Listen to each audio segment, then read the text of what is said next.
Hello friends, once again I'm here with today's topic Wind for class 9th. It's a poem and it's written by Subramaniam Bharati actually in Tamil. Later on it was translated by A.K. Ramanujan from Tamil into English.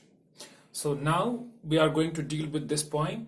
The poem says in this poem, the poet talks to wind, the power of wind has been described and the poet says that the wind is destructive. Look, we always see that there are a lot of problems when we face such kind of destructive wind or any kind of thing.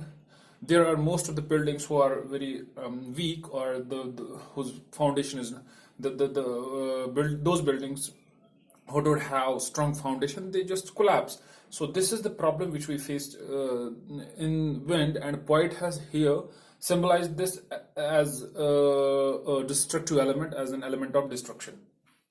He has linked the destructive power of wind to the adversities of life and says that the weak people break down, but the strong people emerged out of adversities stronger.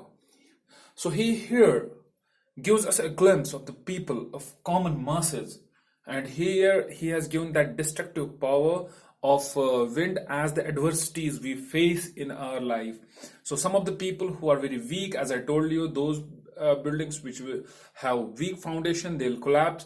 And same is the case, we, while facing adversities, some of us broke down because we are weak, weak, and we broke down. But the stronger, they just come up out, they just defeat this very these adversities and grow more stronger, because if they have any kind of a problem, they overcome this problem and they get more stronger than their earlier position.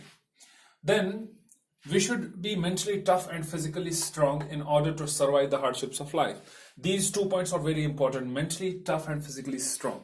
You should have a good physique. Whenever, look, if we are healthy, then only we will be able to deal with our problems. If we are sick or we have any kind of problem, there is any kind of problem prevailing in our body, then we will not be able to go against the problem. We will not be able to face any hardship. So it's very important.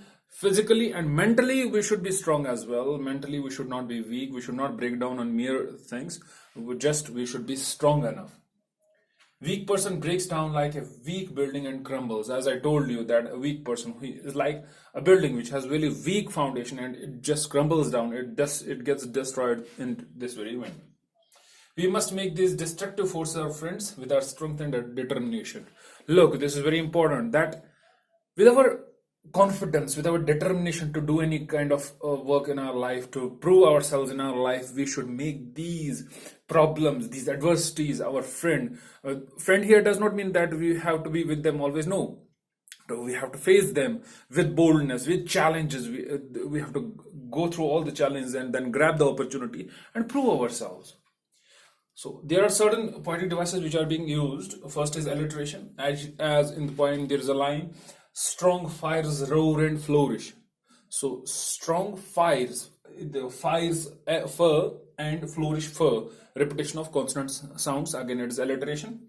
Then we have metaphor, because comparison of small things with meek people is there is indirect comparison. So it's comparison between small things and meek people, or strong things and strong people. So there is comparison. Personification: wind is presented as the destructive element or destructive force of weak things. So here it has been, throughout the poem, it has been metaphorically presented. This wind is metaphorically a metaphorical element in the whole poem. Repetition: crumbling is a word which is being used in a line again and again. Crumbling doors, crumbling windows. So this is a word, crumbling, which symbolizes repetition over here. The rhyming scheme of the poem is free verse. It is written by Subramaniam Bharati in free verse. Free verse means there is no rhyming scheme. There is no proper path which is being followed. No, it's in free verse. Now we will go through the summary. We'll see the summary. The poet is talking to the wind. He asks that wind is to come softly. So he is saying that the wind should not be very strong and loud. It should be soft and subtle. See that first, the poet himself is here just talking to wind and saying to the wind that you should be soft, you should not be that loud, you should not be hard, you should not be harsh, You should be weak. Not, we can say weak, you should be humble. Rather than weak, you should be humble on the people. Then he says that wind is very powerful, it is destructive, it breaks the shutters of the windows and scatters the papers. When the wind is very powerful, the books which are kept on the shelf fall down. Then what he says, he now gives the real assessment of the wind. He says that it is destructive, it will destroy everything, it just breaks down the windows, it just throws papers here and there, it throws your books off the shelf. That means it will create a lot of disturbance in your life. These adversities, these problems will, the challenge will create a lot of disturbance in your life, but you don't have to just pretend to be weak. No, you have to be strong at that very time. So here the poet is describing the power of wind. Then he says to the wind to look at the destruction that it had done. Whenever there is strong wind, all the things that are weak, like small plants, tiny children, etc., they'll get scared or they can even fall and get hurt. We can say that in the initial part of the poem, the poet is referring to the wind as a young child. He is saying that it should come softly like a small child does.